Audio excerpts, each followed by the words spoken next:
Welcome to the Your Leadership Legacy podcast. My name is Tina Paulus-Krause, and I'm so excited to bring you this next podcast dedicated to you high performers out there who want to reinvent yourself, reinvent your business, maybe your career, all of it. This podcast is all about being dedicated to transformation and being the best possible leader of yourself and others that you can be in order to create a legacy that lives on. Welcome to Your Leadership Legacy. My name is Tina Paulus-Krause. I am the founder and CEO of True You Teams. And here we go. Hi, everyone. It is Tina, Denise, and Rima. We are back. And we're recording and we're live and it's all taking care of the technology, I tell you. Okay, so it is January 17th as we speak. And we all know that by the end of January, most resolutions are out the door. Thank you, Denise, for that support. So we wanted to come on today and talk about, like, how's your vision going? How's it going? Is it going, or are you stuck? What do you think, Denise? Where are you at with your vision? So, well, there's parts of my vision that's like everything's on fire and it's happening. And then there's other parts, in transparency, like taking care of my physical well-being, which is usually part of most of us have some kind of goal or New Year's resolution. And what's amazing is like, okay, I'm getting whatever it is my vision is around that, because it's either happening consciously and I'm choosing, or subconsciously there's something else going on and I'm still getting my vision. Whether my vision, and the difference though for me is like, it's my intention, really, right? My intention or my vision is happening, whether it's conscious or unconscious. Yeah. And unconscious is really powerful. That darn ego. Yeah, look at you going deep. Like you're going deep. Right? Right. She jumped right, went right there. Right in there. So I want to talk about the unconscious part, because it's one thing to say, yeah, I got this vision, and we go and we do our thing. But talk more about the subconscious, the unconscious part of it. That's the juicy part. Yeah. So, well, whatever it is that we create in our lives is either conscious. We're choosing, we're aware of it, and we're consciously choosing to create it, or our subconscious is taking over. It's our comfort zone, right? Our ego, it's our comfort zone. It's what keeps us comfortable. Some of us have been reading this book, The Big Leap, and it's all about that upper limit symptom and noticing, like, how happy can I be? How good can I take it? You've asked that question of some of us, Tina, and it's like, how good can I take it? Because that subconscious messaging is ingrained in me. It's ingrained in you. It's ingrained in everyone, from all the things that happened to us from birth to at least 7. And all of that messaging is just like this broken record until I consciously choose to move the needle on the record, or, there's, way back. So I did live where there were records, and there was a scratch. Right, Rima? I remember. If there was a scratch on the record, how that played over and over again, or how but to me, that scratch is that interruption. There's patterns, there's subconscious patterns, and we relive those patterns. We unconsciously make all those choices. We create unconsciously every single day. Think about this. When you get out of the shower in the morning, how you towel off, what you do in the shower, what order you put the shampoo on, the conditioner, soap, yourself. I think about that. Yes. It's like, and it's the same, it's the pattern. Yes. Yeah. Intimate example, shower, but yeah, it's the second nature that just is our unconscious. And so whatever's happening is happening until we interrupt it and make a new conscious choice. Yeah. Yes. Yeah. So that's where we get the what's the saying? The definition of insanity: doing the same thing, expecting a different result. And we make our goals, resolutions, whatever we want to call them, our new ways of being for the new year, or for summer, or for spring, or whenever time we make them. And if we continue to do what we do, we're going to continue to create exactly, right? So it's going to be uncomfortable. It's going to feel strange. It's going to, because it's something we hadn't created before. This fast that I'm doing, this is the second time. I did it in November completely, every day. It was weird and it felt strange and I didn't like it and it was uncomfortable and I'm not used to doing this. And it would be so easy to just grab that bag of chips and just sit there. I can still work. I don't have to prepare. I can still work and I can just eat my chips and I can, and if I didn't shift what I was doing and how I was thinking about what I was doing, then I would continue to create the same thing over and over and over again. So it really for me, I see that it takes being present. That was one of the things, and that was a complaint that I had the first time about the fast, because I'm like, I always have to think, I always have to deliberately plan, and I always have to, and I don't want to. I want to be on autopilot because it's easier and it's familiar. Yeah. I want to talk about, so I love that, Rima, because it leads right into, if we go back to what Donise was saying about unconscious, we're unconscious about something, we're not aware of it. So we keep on doing it and we keep on doing it and we keep on doing it. So in those moments, when we finally recognize, kind of like what you're saying, we finally recognize, okay, I'm doing this and it's not what my intention is. And I've been pretending not to know or whatever it is.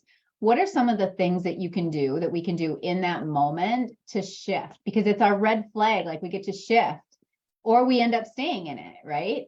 And so what are some tools that you guys use in those moments when you're right there and you notice it and you recognize it to actually make the shift? Well, the first thing I want to emphasize is there's no blame or shame. Yeah. For me, right? Like, it's really important because I was so masterful at that in the past. And just really the self-talk that I had was, I would have never spoken those words aloud.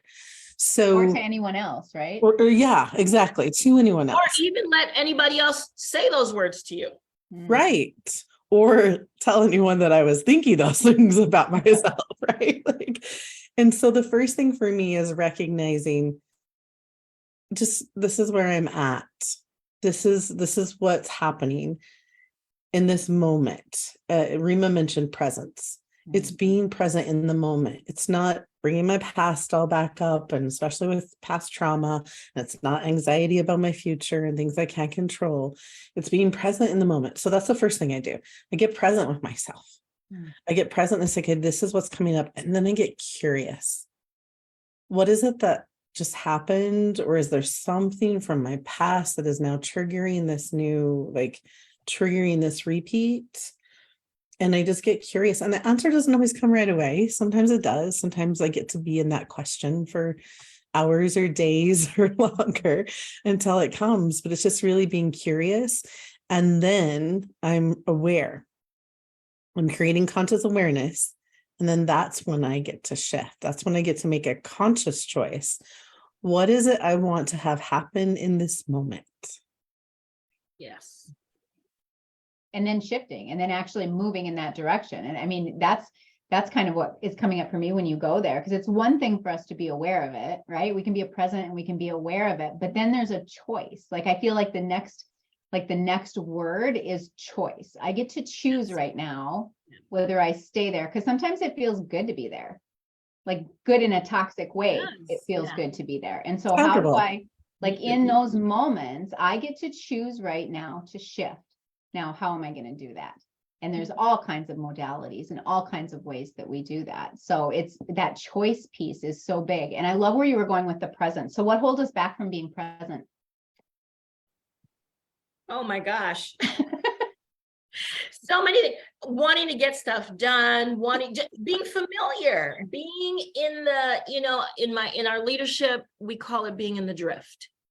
And, being here on Maui, I can see it when I'm in the ocean. Like, I know, okay, that's my towel and all my stuff is there. So when I'm in the ocean, because I don't ever know how much time passes, 20 minutes or whatever. And I look up and I'm like, why is my towel way over there? I haven't done anything. I'm literally standing in this. This is what I think. And then I've got to shuffle. And I see that it happens over and over and over again. So that is us. That's my take on in life. We're not present. We get up and we the shower, we jump in the shower and then we brush our teeth and we go and we do the things that we've always done because these are the habits that we have created. So we know what the days are going to look like. And okay, I got to do this and I got to do that. And if you ever find yourself saying things like, oh my gosh, I don't know where the day went. Oh my gosh, is it this already? The other day I'm like, is it 2:00 already? How is it 2:00 already? Literally, I've been sitting in the same chair. I've been in front of the computer. I've been on my phone or right? That's how we get drifty. That's how we drift away from the things that we want to deliberately create. Well, go ahead. In the world right now, there's so many distractions. And if you think about it from a marketing standpoint, it used to be that you got to make 3 impressions on someone before they remembered you. And then it was 7 for a really long time. I just heard 18 the other day. Talk about 18, distraction. Right? So we get to make 18 impressions before they remember us. Because of all of the noise that's happening, the distractions that are constantly happening. We used to think that multitasking was a thing, and now there's been all this research that's been created on it. Right. And it's really about being multi-focused. But the thing is that I get to be present, and yet I get to know there's other things going on. But in this moment, I'm making a conscious choice to not allow the distractions to be taking my attention or my focus. Right. Lorna, it's all good. Come on in. We got Lorna coming on in. Yay, Lorna. Lorna crashing the party. She's like, I can't find the background. It's all good. Hello, ladies. What's Hello, up? Lorna. Happy Re-Envision, Reimagine Tuesday. What's Yes. going on? Thanks for joining us. Thank you. I love this conversation because distraction is, it's I can't believe I even walked into this Zoom call with the word distraction going on, because this has been like my entire morning, right? Like seeing things come up and saying to myself, okay, is this in alignment with my vision? I literally asked one of my coaches this morning, how do you make decisions on what to step into? Yeah. Right.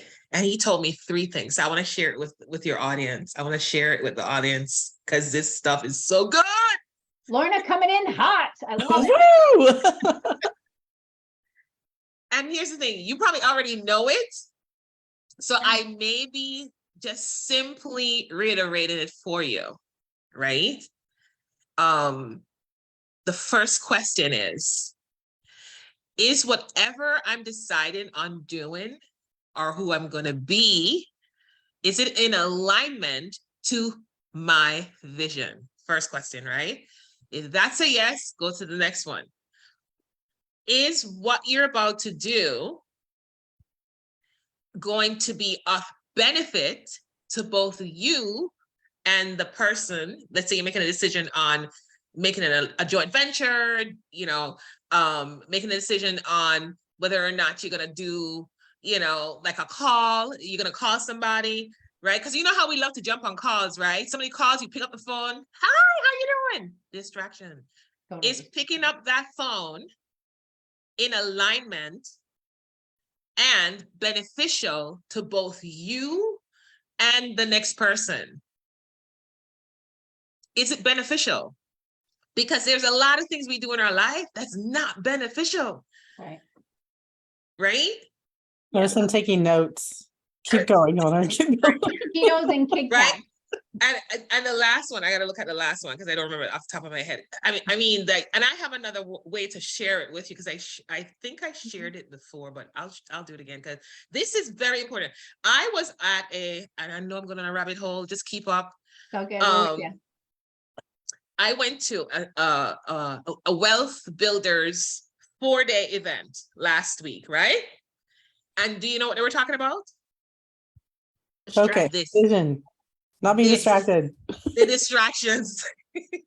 The 1%, they don't get distracted. They're not afraid to say no. That is actually one of their highest value. So when you think that people, and it's a people pleaser thing that comes up, right? When you think that people are going to be upset because you say no to something that they want you to do, don't worry about it. It's a distraction. Yeah. It's a distraction. You get to stand in your power to say no. Yeah, And because ask yourself, like you said, the 1%, they say no. They're known for saying no. Like we Mhm. think of like the people in our world, the Tony Robbins and the Grant Card, of the world. We know that they say no. The president of the United States, we know that there's a lot of no's that go on there. right, Yeah. right. So it's like, Right, how do you practice saying no? I've literally sent people that I'm coaching Mhm. away, like for the next 2 days, you just get to Oh, say yeah. no, like practice saying no. Mhm. There's a book called The Art of Saying No Gracefully, I think is no it's called. Yeah, because it doesn't Mhm. have to be like, I think in my head, it was like, no, I don't want to say no because I'm people pleasing. I want to look good. I don't want to make anybody mad, right? All that stuff comes up when at the end of the Mhm. day, it's, I'm being kind to myself. I'm being kind to my schedule. I'm being kind to others when I powerfully make that decision. Well, Yeah, and Maybe And not you're more. being, have you ever answered a call, or have you ever you called someone and they answered the call to tell you that they can't talk right now? Actually, My first thought was like, why'd you answer the phone? Like, oh, I can't talk right now. I'm really busy. Like, yeah, and yeah, like yeah. visibly frustrated that you called them. I'm like, it's then still don't- distraction. Yeah. so you're doing a service, not just like you said, Tina, not just to you and your schedule, but to the other person too. That's giving to me. Don't answer your phone. You're not available. I'm reaching out, but if you're not available, Yeah. then And it's even more powerful, ladies, even more powerful. Tina, you are being truthfully aligned with your vision. I mean, I cannot stress how much vision is important. If the call isn't aligned with your vision, which is part of the 3 parts I'm telling you, if it's not aligned with your vision, if it's not beneficial, if it's not causal, is the last one. If it's not going to cause the needle to move, meaning if it's not going to cause the vision to move, then it's a no. Yeah. and here's the beauty. Mhm. Oh, go ahead, Lorna. And it's the stand that you get to take for yourself and your vision is the most powerful thing that there is in the world. So Tina, you're asking, well, how do you say no? It's as simple as that. Keep the vision right in front of you, directly in front of you. Rima, you shared that you're going to be on Tony Robinson's thing. If you listen to his opt-in page, one of the things he talks about on his opt-in page was the power of vision. Like if that vision isn't there, you're not going anywhere. And this is why other people can take you off your path with the distractions. And you can take yourself off the path with the distractions as well. So The vision is it. This is why we're talking about vision reimagined. It's not just saying you have a vision, it's all the other things that culminate, everything that you do, everything that you say, who you hang around with, right? So it's not just the saying of it, it's the being of it, right? The So embodiment. all of it. And here's the thing. What I'm hearing you say, and what I've heard time and time again, is what am I saying? When I'm saying no, what am I saying yes to? And when I'm saying yes, what am I saying no to? Love that. There's an exchange when I consciously choose what I'm saying yes to and what I'm saying no to. I was asked to do something last week for someone, and my response back to them was, thank you so much for thinking of me. It's not currently in alignment with my vision, so I'm going to say no. Did everybody write that down that's listening? This is so good. Yes, repeat And it that. felt so good to say Yeah. it. That's the power, Absolutely. right? Yeah. That's the power. When you even say it out loud, you'd be like, oh, in the back of your head, you're like, oh my God, I can't believe I'm saying this. And it's coming out of your mouth, and you'd be like, yes. Right? And how did you feel, Donnie, when you I completed? felt empowered. I felt like, you know what? I am saying yes to me. I'm saying yes to my vision. I'm saying yes to the families whose lives I get to impact because of my vision. And even though the other thing would have been comfortable, it would have been nice, it would have been, I know I'm really good at it. It's not about that. It's that whole thing going back to, I'd mentioned earlier in this call about The Big Leap, the book by Gay Hendricks. And it's that whole like zone of competence, I get to write them all down so I can remember them all. But like what I'm good at. Yeah. Well, what I'm good at, there's the zone of like, I can't remember the word that he uses right now, and then there's the zone of genius, right? So it's going beyond something I'm good at and being in this space of where I'm called to create, because being in alignment, there's a resonance. I think we talked, I don't remember if it was this call, but like, it wasn't this call. I was thinking of the other day about it's a tuning pitchfork thingy bobber. Thingy bar. And yeah, thingy bobber. And when you hit that and the vibration that is caused and created in that space, and my whole being gets to be attuned with what it is that I'm creating. If it's not, and there's some dissonance, then I know I'm not in the right space. Yeah. Yeah. It's good stuff.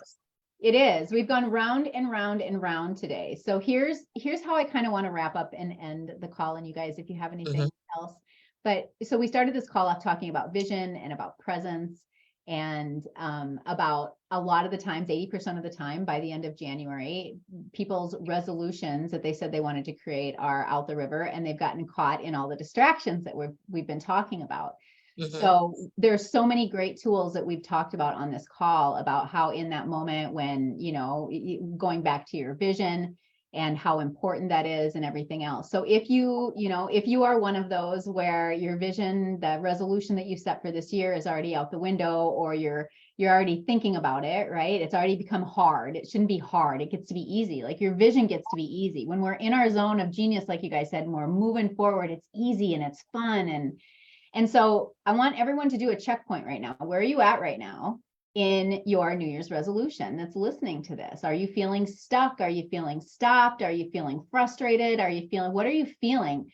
And who are you reaching out for support to? Because it's one thing to feel like that. It's another thing to stay like that, right? It's a choice. We get to choose to be unstuck. We get to choose to reset.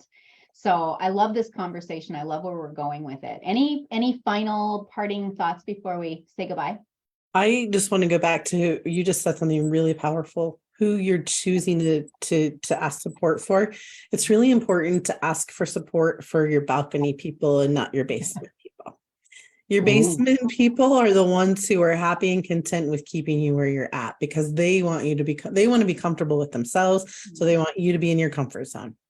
Your balcony people are the ones who are going to be cheering you on and supporting you to really live out your vision and what it is you're creating. And it might cause change, because it will, and transformation. And they're good with supporting you there because they know that's what you get to do. Yeah, it's not about balcony. them. You guys are on my balcony. Just so you know, I love my balcony. It's amazing and beautiful. I'd never heard that, Donnie. That's great. Yeah. Because you can get enrolled either way, right? We can be enrolled towards our vision, or we can be enrolled of, I'm going to go eat that 6,000 calories and drink that beer with you. Either way, it's a choice. Yeah. And then there's the emotion behind everything, right? So what I would leave you guys with is watch the emotions that come up when you're making your choices and let them come up, move through them, knowing that on the other side of whatever you choose is where your power is. So if you're choosing to move through a negative emotion and end up on the other side, that's the power of moving the needle, right? And if you're choosing to back down, that's disempowering. It's going to keep you stuck, like Tina said. If you're stuck, there's a reason you're stuck. You're choosing it too, right? Love that. So the emotion that you're operating in at the times when you're feeling stuck, or feeling that you don't want to be bothered with it, or feeling that you can't make the choice. Everything is a choice, and anything you choose, that's what you're gonna get. Yeah, you create your reality. Just Rima, did I cut you off? Did you, sorry, I'm sorry? I think I cut you off earlier. Did you have something you wanted to close with? I do have something I want to close with, and I don't think you cut me off. You mentioned the choice. It's about living deliberately, right? It's about when you become aware that you have drifted, Like there's time when, like I use the analogy in the being in the water. I'm not always aware that I'm drifting. Yeah. But when I become aware, I make a different choice. So once you see something, because if I could become aware of it and then be like, well, I'm too far from my stuff now, too far from the shore. I can just might as well keep, right? Or I can make a choice. Okay, come out of the water or move over, or but I make a choice. I make a deliberate choice to do something else. And so that's what I want to leave, people with. When you become aware, make a powerful choice. Yes. Ba-ba-bum-bum. Done. Like, I feel like that was like, and let's end it. Scene over, scene done. What do they say? All right. Thank you, all three of you, for being here. Lorna, thank you for popping in and adding the energy. I love it. You're on fire today. It's awesome. I just appreciate all of you so much and love coming on for our jam session. So anybody who's watching, stick in your vision. If you need support, be reaching out for support. We are all here to support you. So have an amazing week, everyone. Bye. Bye-bye.